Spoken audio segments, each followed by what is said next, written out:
First class twelfth की physics का first chapter start करते हैं, वैद्युत आवेश तथा क्षेत्र। इस लेक्चर में हम वैद्युत आवेश पढ़ेंगे और अगले लेक्चर में आपका वैद्युत क्षेत्र और उसके अलावा जो भी रिमेनिंग टॉपिक्स बचेंगे वो आपके जो है नेक्स्ट लेक्चर में कवर कर लेंगे।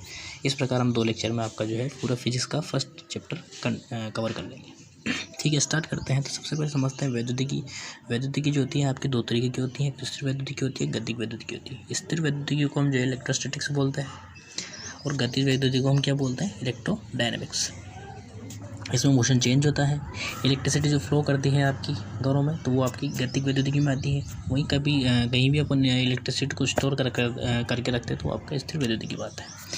तो आपके सिलेबस में मेन स्थिर वैद्युतिकी है। स्टार्टिंग में स्थिर वैद्युतिकी से स्टार्ट करते हैं। तो स्थिर वैद्युतिकी फ्लो कहाँ से होती है, तो वैद्युत आवेश तथा क्षेत्र।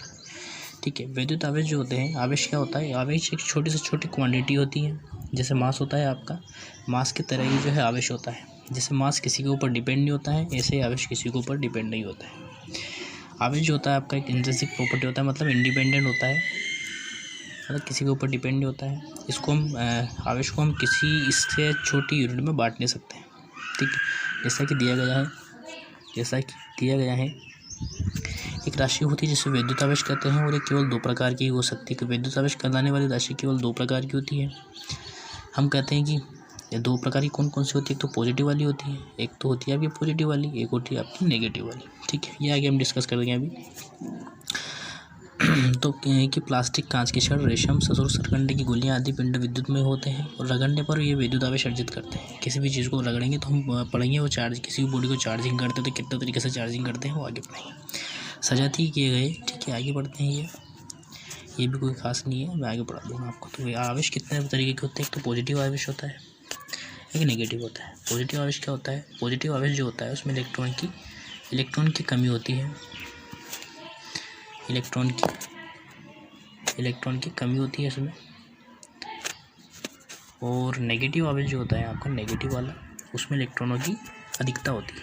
कभी भी हम ये नहीं बोलेंगे इलेक्ट्रॉन की अधिकता है और प्रोटॉन की अधिकता है, इसमें कभी ये नहीं बोलेंगे, कि प्रोटॉन की अधिकता है। हमेशा ये बोलेंगे इलेक्ट्रॉन की कमी इसमें है, इसमें इलेक्ट्रॉन की अधिकता है। ये अगर ये अधिकता की जगह अधिकता लिख दिया कोई बात नहीं। ठीक है, आगे चलते हैं। आपको समझना चाहिए बस होता क्या है गाइज।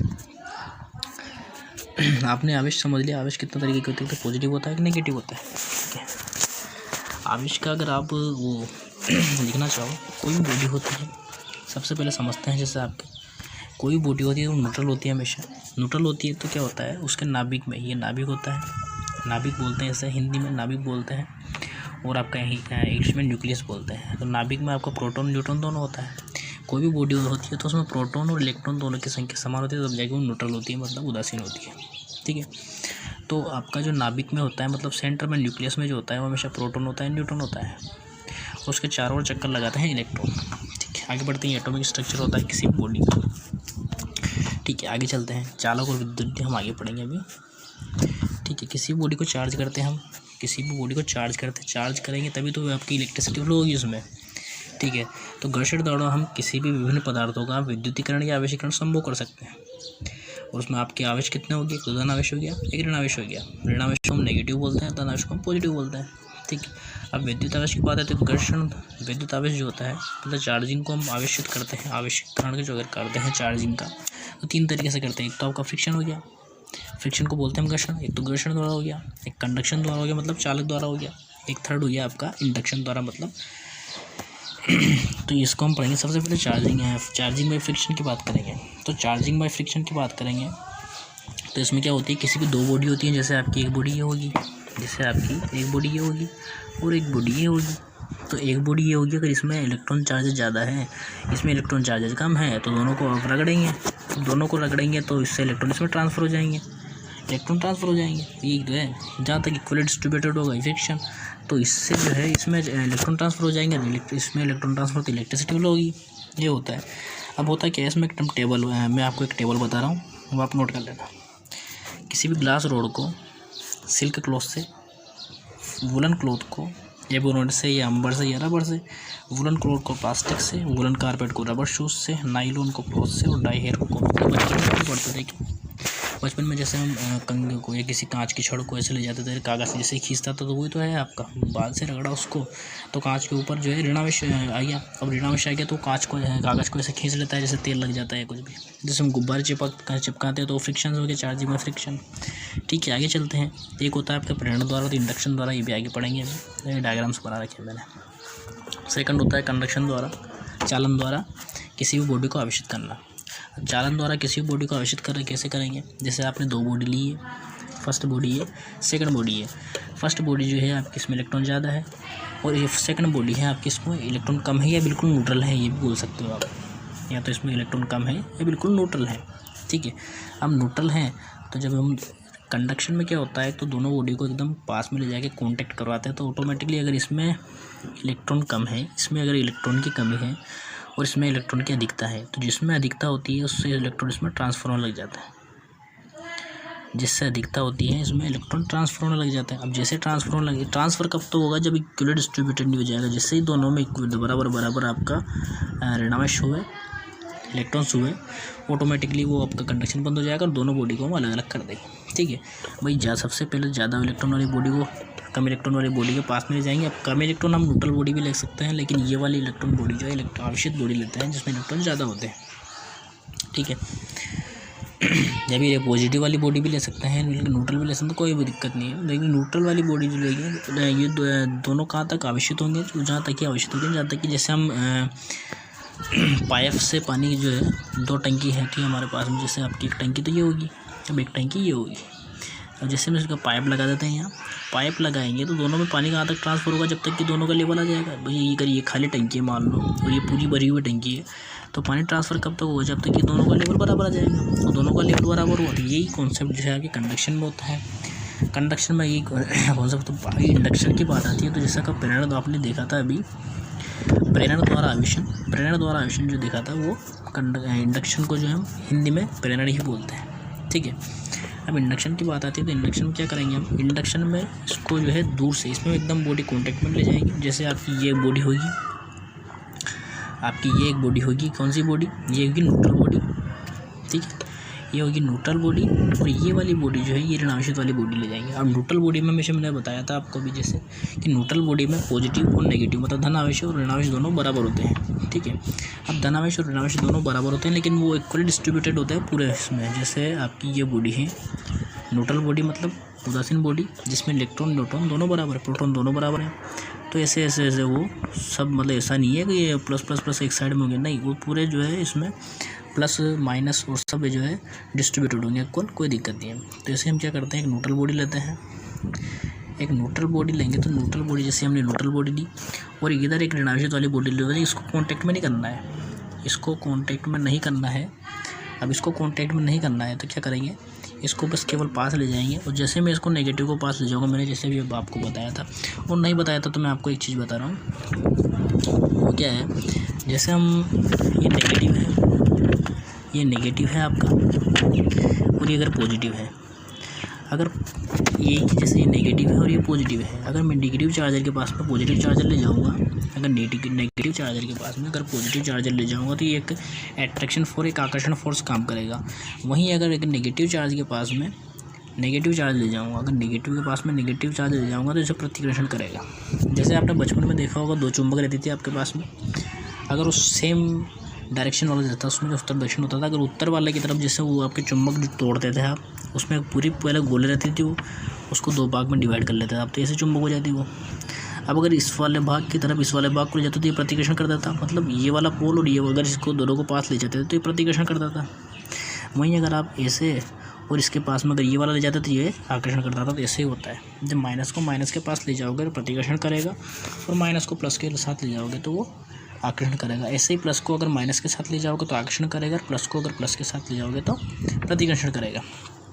ठीक है, आगे चलते हैं। इंडक्शन की बात आई है तो क्या करेंगे, जैसे पहले माइनस वाली बॉडी ले जाएंगे, इलेक्ट्रो बॉडी, इसके केवल पास ले जाएंगे, इसको टच नहीं करेंगे। टच वाला केस कंडक्शन में होता है। ये न्यूट्रल बॉडी होती है। ठीक है, मतलब इसका क्या होता है, बिना किसी बॉडी को टच किए किसी बॉडी को आवेशित करना, ये आपका इंडक्शन में आता है प्रेरण द्वारा। ठीक है, प्रेरण द्वारा किसी बॉडी को आवेशित करना, ये आपकी न्यूट्रल बॉडी होगी। अब न्यूट्रल बॉडी के बाद में अगर माइनस वाली बॉडी ले जाऊँगा तो क्या होगा, अगर ये माइनस वाले हैं तो सारे प्लस प्लस प्लस वाले को खींच लेगा, तो प्लस प्लस प्लस वाले को सबको खींच लेगा और ये बचेंगे इधर माइनस माइनस वाले, ठीक है। अब इधर मैंने माइनस माइनस वाले बचेंगे, तो इधर क्या ले जाऊँगा मैं, सोचो, इधर भी ले जाऊँगा कंडक्टर न्यूट्रल वाला, इधर कंडक्टर न्यूट्रल वाला ले जाऊँगा। अब ये माइनस है तो ये प्लस प्लस इधर आ जाएंगे वापस, तो ये जो प्लस आएंगे इधर वो इसको इधर खींचेंगे, जैसे ही प्लस वाला इधर इसको खींचेंगे तो ये वाली हो जाएगी आपकी ऋणावेशित, और यहाँ पर बच जाएंगे केवल आपके प्लस प्लस प्लस। नहीं आया समझ में? एक और बार समझो, ये वाली बॉडी न्यूट्रल ले जाएंगे, न्यूट्रल बॉडी ये वाली माइनस होगी, ये वाली ऋणावेशित बॉडी होगी, ऋणावेशित मतलब जिसमें इलेक्ट्रॉन ज़्यादा होगी, ये न्यूट्रल बॉडी होगी, इसमें पॉजिटिव और नेगेटिव दोनों बराबर होंगे, ठीक है। जैसे ही हम ऋणावेशित बॉडी को पास में ले जाएंगे तो पास में ले जाने के बाद में क्या होगा, ऋणावेशित बॉडी प्लस प्लस प्लस वालों को उसके पास खींचेगा, एक आकर्षण बल अट्रैक्शन फोर्स काम करेगा इन दोनों के बीच में, तो प्लस प्लस प्लस वाले सारे इधर आ जाएंगे और माइनस वाले सब इधर आ जाएंगे। तो ये माइनस वाले जैसे हम न्यूट्रल कंडक्टर को पास में ले जाएंगे तो न्यूट्रल कंडक्टर में क्या है, जैसे ही माइनस वाला इधर है तो ये प्लस वाले इधर आ जाएंगे सारे, इसको अट्रैक्शन करेगा, केवल प्लस वालों को अट्रैक्शन करेगा और माइनस वालों को इधर धकेल देगा पीछे, ठीक है। अब जब माइनस वालों को पीछे धकेल देगा तो प्लस वाले इधर आएंगे, तो प्लस वालों को सबको खींच लेगा ये, तो ये प्लस माइनस वालों को सबको खींच लेगा, तो माइनस वाले सारे यहाँ ट्रांसफर हो जाएंगे। अब माइनस वाले सब यहाँ ट्रांसफर हो जाएंगे तो माइनस तो ऑलरेडी यहाँ प्लस और माइनस बराबर थे पहले, तो यहाँ क्या होगा, ये माइनस माइनस वाले इस बॉडी में आ जाएंगे और प्लस प्लस वाले इस बॉडी में केवल प्लस प्लस वाले ही बचेंगे, ठीक है।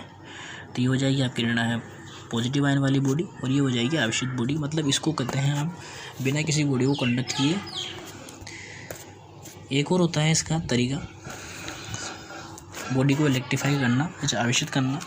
इसका तरीका ये होता है, जैसे आपकी ये बॉडी है न्यूट्रल बॉडी, और ये न्यूट्रल बॉडी के पास में हम ले जाएंगे एक पॉजिटिव आयन वाले को, पॉजिटिव उसमें नेगेटिव वाले आयन को ले गए थे, इसमें पॉजिटिव वाले बॉडी को ले जाएंगे। तब जैसे पॉजिटिव वाली बॉडी को ले जाऊँगा मैं तो ये पॉजिटिव वाले को धकेल देगा इधर, भाई पॉजिटिव वाले को तो यहाँ धकेल देगा, ये प्लस प्लस वाले दूर दूर भाग जाएंगे ना, प्लस प्लस वाले दूर भाग जाएंगे, तो प्लस वाले को धकेल देगा इधर और माइनस वाले को खींच लेगा अपनी तरफ। अब जैसे माइनस वाले को इधर ही खींचेगा तो हम क्या करेंगे, एक बॉडी इसका वायर से इसको कनेक्ट कर देंगे अर्थ के, और अर्थ जो होती है आपकी उसमें अपार इलेक्ट्रॉन बसे हुए हैं, सागर ऑफ इलेक्ट्रॉन, मतलब इलेक्ट्रॉन का भंडार है अर्थ। जैसे कंडक्शन इसको कनेक्ट करेंगे हम, कनेक्ट किया और सारे प्लस को ये उतार देगा, कोई प्लस वाले माइनस वाले को खींच लेंगे, ये माइनस है तो सारे माइनस वाले को खींचेंगे तो ये प्लस वाले तो न्यूट्रल हो जाएंगे, और सारे अर्थ में जिसमें ये वाली बॉडी जो है आपकी ये नेगेटिव हो जाएगी, मतलब ऋण आवेशित बॉडी हो जाएगी, तो आवेशित हो जाएगी, ये तो है।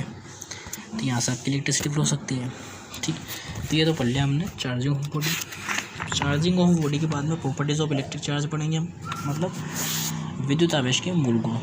अब आवेश की बात आती है तो आवेश की योग्यता क्या होती है। सबसे पहले आवेश की योग्यता देखें। आवेश की योग्यता का मतलब ये है कि आवेश जो होता है आपका स्केलर क्वांटिटी होता है, मतलब ये इसके परिमाणात्मक नहीं दी जा सकती, ये केवल स्केलर क्वांटिटी होता है, इसकी कोई दिशा वगैरह नहीं होती है, ये स्केलर क्वांटिटी होता है, ठीक है। सेकंड की बात करेंगे हम। सेकंड में क्या होता है, विद्युत आवेश संरक्षित होता है, मतलब किसी भी विद्युत आवेश को कंजर्वेशन ऑफ विद्युत आवेश क्या संरक्षित होता है। इसको किसी एक बॉडी से दूसरी बॉडी में ट्रांसफ़र कर सकते हैं, लेकिन इसको कभी नष्ट नहीं कर सकते, वही आपका विद्युत आवेश जो है संरक्षित होता है। हम इस तथ्य को पहले संकेत दे चुके हैं कि वस्तुएं लगंडे पर आवेशित होती हैं और एक वस्तु से दूसरी वस्तु में इलेक्ट्रॉन का स्थानांतरण होता है। कोई नया आवेश उत्पन्न नहीं होता है और नहीं कोई आवेश नष्ट होता है, ये आपका संरक्षित रहता है, ठीक है। यद्यपि जैसे आपका एक ऊर्जा लो पड़ा होगा अपने ऊर्जा वाला, ऊर्जा को ना तो नष्ट किया जा सकता है, ना बनाया जा सकता है, ना खत्म किया जा सकता है, वही आपका आवेश वाला सिस्टम है, ठीक है। अब विद्युत आवेश का क्वांटीकरण मतलब क्वांटिनाइजेशन क्या होता है, ये वाला फॉर्मूला होता है हमारे पास, Q = प्लस माइनस NE। ई जो होता है ये चार्ज ऑफ एक इलेक्ट्रॉन के ऊपर चार्ज होता है, एन हमेशा इंटीजर होता है और चार्जिंग ऑफ बॉडी होता है। क्वांटिनाइजेशन का मतलब क्या होता है, ये एन की वैल्यू जो हुई ये हमेशा फ्रैक्शन में नहीं होगी, मतलब पॉइंटों में नहीं होगी या भिन्न में नहीं होगी, ये केवल हमेशा होगी जैसे -1, -2, -3 ऐसा कुछ हो सकता है, लेकिन ये कभी भी -1 हो सकती है, -2 हो सकती है, +1 हो सकती है, +2 हो सकती है, लेकिन कभी भी ऐसा 0.1, 0.2 ऐसा कुछ नहीं होता है इसमें। तो ये आपका क्वांटिनाइजेशन होता है, ठीक है, समझ में। चलो ठीक है, आगे बढ़ते हैं। क्वांटिनाइजेशन में यही है जिससे मैंने आपको बताया था, वो लाइक चार्ज रिपल्सन, मतलब जो समान एक जैसे चार्ज जो होते हैं वो एक दूसरे को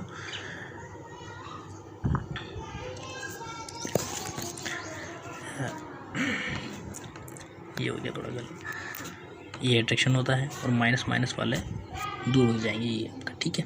आगे बढ़ते हैं। जैसे अब मैंने आपको बताया कंजर्वेशन ऑफ चार्ज की बात बताई, कंजर्वेशन ऑफ चार्ज की।